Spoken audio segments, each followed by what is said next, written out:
Hello সবাইকে, শুভ মকর সংক্রান্তির শুভেচ্ছা।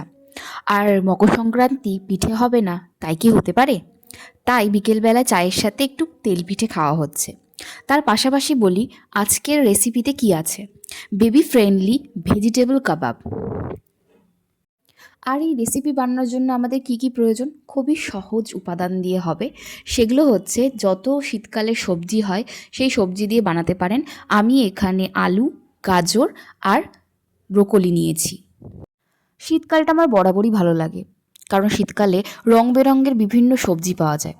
আপনি কিন্তু বাচ্চার খাওয়ারে রং বেরঙের বিভিন্ন রকম সবজি কিন্তু ইউজ করবেন। তাতে তারা যেরকম পুষ্টিও পাবে সেরকম দেখতেও সুন্দর হয়। সেই জন্য বাচ্চারা কিন্তু খেতে ইন্টারেস্ট দেখায়। তো এখানে আমি সবজিগুলোকে কাট করে ভালো করে ধুয়ে নিয়ে সেটাকে বয়েল করতে বসিয়ে দিয়েছি। ভালো মতো করে সুসেদ্ধ হয়ে গেলে আমি স্ট্রেনার দিয়ে সেটাকে স্ট্রেন করে নেব, মানে ছেঁকে নেব। আর ভালো মতো করে যাতে বয়েল হয় সেই জন্য আমি কিন্তু অল্প পরিমাণে একটু সল্টও অ্যাড করেছি, যাতে তাড়াতাড়ি বয়েল হয়ে যায়। এই রেসিপিটার সবচেয়ে মজাদার ব্যাপার হলো এটা অল্প সময়ের মধ্যে বানানো যায়। আর এর মধ্যে আপনি যে কোনো সবজি ইউজ করতে পারেন এবং তাতে প্রোটিন সোর্স হিসেবে আপনি পনিরও দিতে পারেন। আমার কাছে পনির ছিল না বলে আমি কিন্তু এখানে ইউজ করিনি, কিন্তু আপনারা অবশ্যই ইউজ করতে পারেন। শীতকালে নতুন আলু পাওয়া যায় বলে আমি চোচাটাকে ফেলিনি। সেদ্ধ হয়ে যাওয়ার পরে আমি ভালো করে ধুয়ে নিয়েছি। সেদ্ধ হয়ে যাওয়ার পরে সেই চোচাটাকে আমি ফেলে দিয়েছি। তারপর সব সবজিগুলোকে ভালো মতো করে একখানে মেখে নিয়েছি।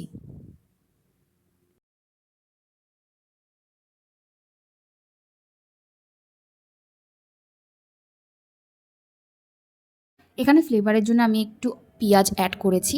আপনি চাইলে নাও অ্যাড করতে পারেন, কোনো অসুবিধে নেই। এরপর এই সবজি মাখার মধ্যে আমি পেঁয়াজ, অল্প সামান্য গোলমরিচ আর অল্প পরিমাণে লবণ অ্যাড করেছি। পাশাপাশি যাতে এর ময়েশ্চারটা কমে যায় তার জন্য আমি একটু ভাজা সুজি আর তার পাশাপাশি একটু চালের গুঁড়ো অ্যাড করেছি, যাতে ভালো মতো করে কাবাবের মতো শেপ দিতে পারি, ময়েশ্চারটা যেন পুরোটা সোক করে নেয়। তারপরে সেগুলোকে ভালো মতো করে কাবাবের মতো শেপ দিয়েছি। এখানে দেখতেই পাচ্ছেন সুন্দর সুন্দর 4টে ছোটো ছোটো কাবাব হয়ে গেছে।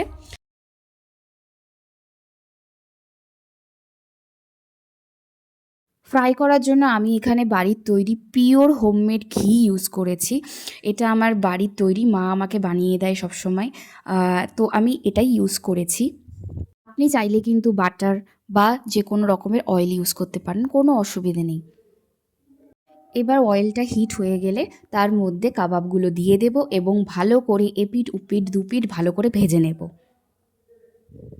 এই কাবাবটা দেখতে যেরকম সুন্দর হয়, রঙিন টাইপের হয়, আর পাশাপাশি খুব নরমও হয়, তো বাচ্চাদের খেতে কোনো অসুবিধে হয় না। বাচ্চারা নিজেরাই হাত দিয়ে তুলে তুলে খেতে পারবে, গলায় চোকিং হওয়া বা কোনো কিছুর সেরকম কোনো ভয় থাকবে না। আপনার বাচ্চা যদি নিজের হাতে অল্প স্বল্প খেতে পারে, চাবাতে পারে, মানে বিশেষ করে 1 থেকে 1.5 বছর হয়ে গেলে কিন্তু আপনি এটা বাচ্চাকে খেতে দিতে পারেন। কোনো অসুবিধে নেই, কিন্তু এটা কোনো চোকিং হবে না, কিছু হবে না। বরঞ্চ বাচ্চারা এটা খুব খুব খুব আনন্দ সহকারে খাবে। এই রেসিপিটা আপনি আপনার বাচ্চাকে সকালবেলায় ব্রেকফাস্ট বা বিকালবেলা স্ন্যাক্স হিসেবেও দিতে পারেন, যখন ইচ্ছে দিতে পারেন, কোনো অসুবিধে নেই। আমার রেসিপিটা যদি ভালো লেগে থাকে তাহলে অবশ্যই বাচ্চাকে করে খাওয়ান।